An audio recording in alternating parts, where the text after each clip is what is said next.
अस्सलामु अलैकुम रहमतुल्लाहि व बरकातुहू। आऊज़ु बिल्लाहि मिनश शैतानिर रजीम।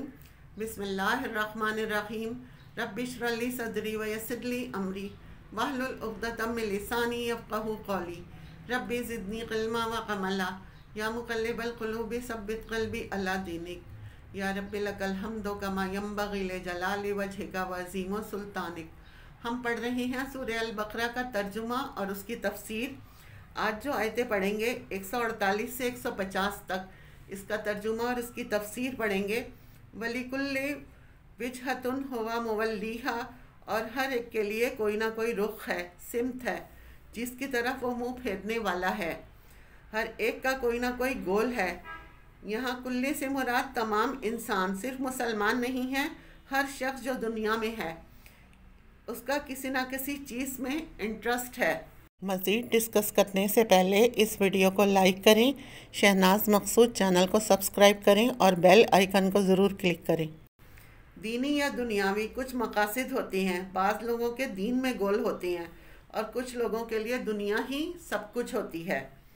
आजकल के ज़माने में जैसे दुनिया तरक्की कर रही है तो लोगों के कुछ टारगेट होते हैं। कुछ लोग पूरी प्लानिंग करते हैं, डिग्री करनी है, फिर शादी करनी है।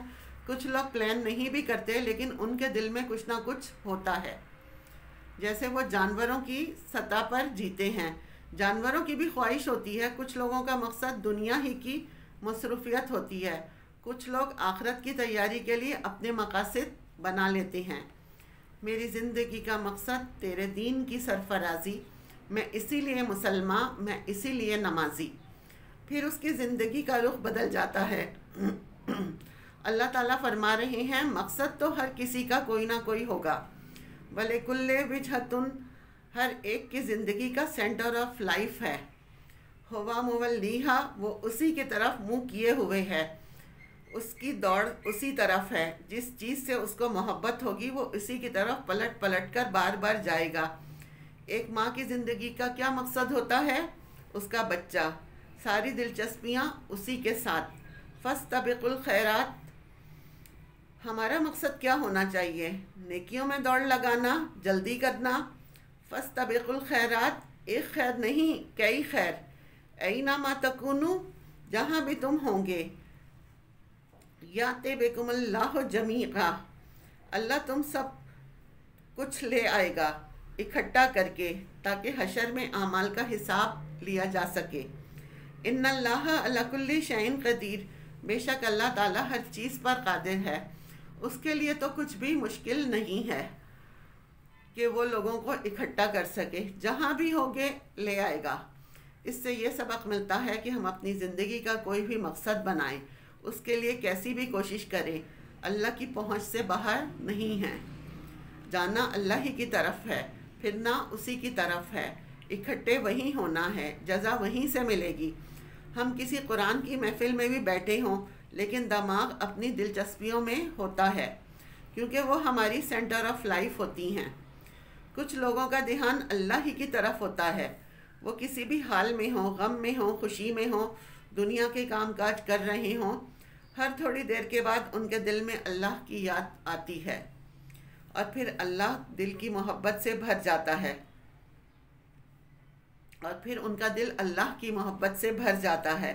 वमिन हैसो खरजता, जहाँ से भी तुम निकलो, फवल्ले वजह का शतरल मस्जिदिल हराम, तो अपना चेहरा मस्जिद हराम की तरफ कर लो, यानी तुम्हारा दिल वहीं पे अटका हुआ है। और क़िबला सबसे ज़्यादा किस वक्त याद आता है? हमको नमाज में। गोया वो सिंबल है, वो अल्लाह की याद का। कुछ भी कर रहे हैं, भाग दौड़ कर रहे हैं, लेकिन क्या करो, कहीं भी हो अल्लाह तुमको ले आएगा। तुम्हारा रुख और ध्यान क़िबले की तरफ हो। क्यों? अल्लाह की याद के लिए, नमाज कायम करने के लिए। व इन्नहु लल हक़्क़ु मिर रब्बिका, और बेशक वो हक़ है तेरे रब की तरफ से है। अल्लाह का हुक्म है ये। वमल्लाहु बिगाफिलिन अम्मा तामलून, और नहीं है अल्लाह गाफिल इससे जो तुम अमल कर रहे हो। जो भी करोगे इसे पता है।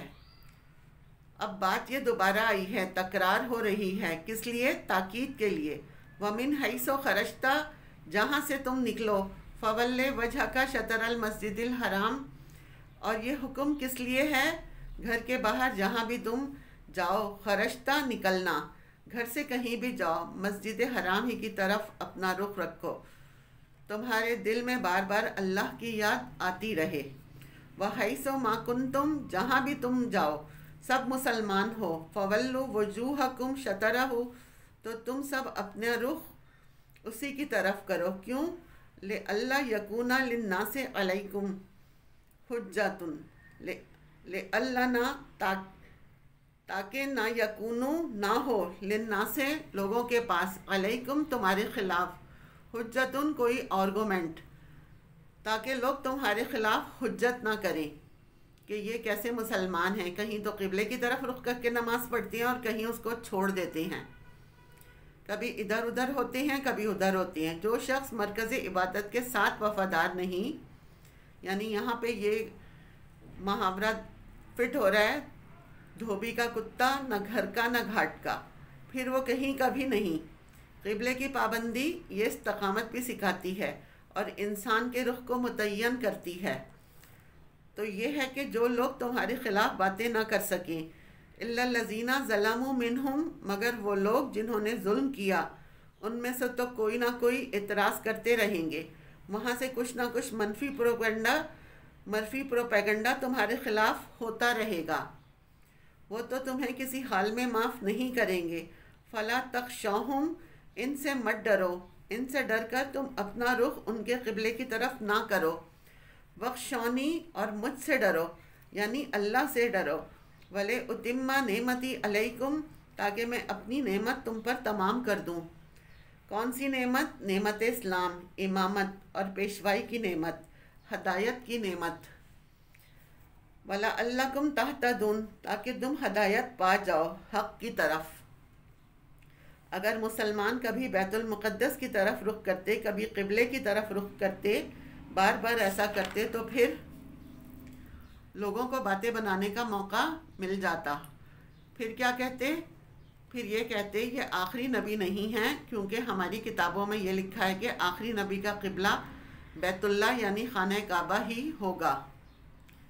یہاں پر 3 وجوہات بتائی گئی ہیں اس تکرار کی، جو کہا جا رہا ہے کہیں بھی ہو کعبے کی طرف رخ کر کے نماز پڑھو۔ نمبر 1، لوگ تم پر باتیں نہ بنائیں۔ نمبر 2، تاکہ میں تم پر اپنی نعمت تمام کر دوں۔ نمبر 3، تاکہ تم ہدایت پاؤ۔ یہ قواعد ہیں ایک مرکز کے، کیونکہ جیسے ہی نماز کی یاد اس کا وقت آتا ہے، فوراً قبلہ ہمارے ذہنوں میں آ جاتا ہے۔ قبلے کی جو بات ہو رہی ہے وہ خود کیا ہے؟ ایک کمرہ ہی ہے۔ اس کی اہمیت کیوں ہے؟ کیونکہ اللہ نے اسے مقرر کیا ہے، کیونکہ عبادت کے لیے اس طرف تمام لوگوں کو اس طرف رخ کرنا ہے۔ وآخر دعوانا الحمد للہ رب العالمین۔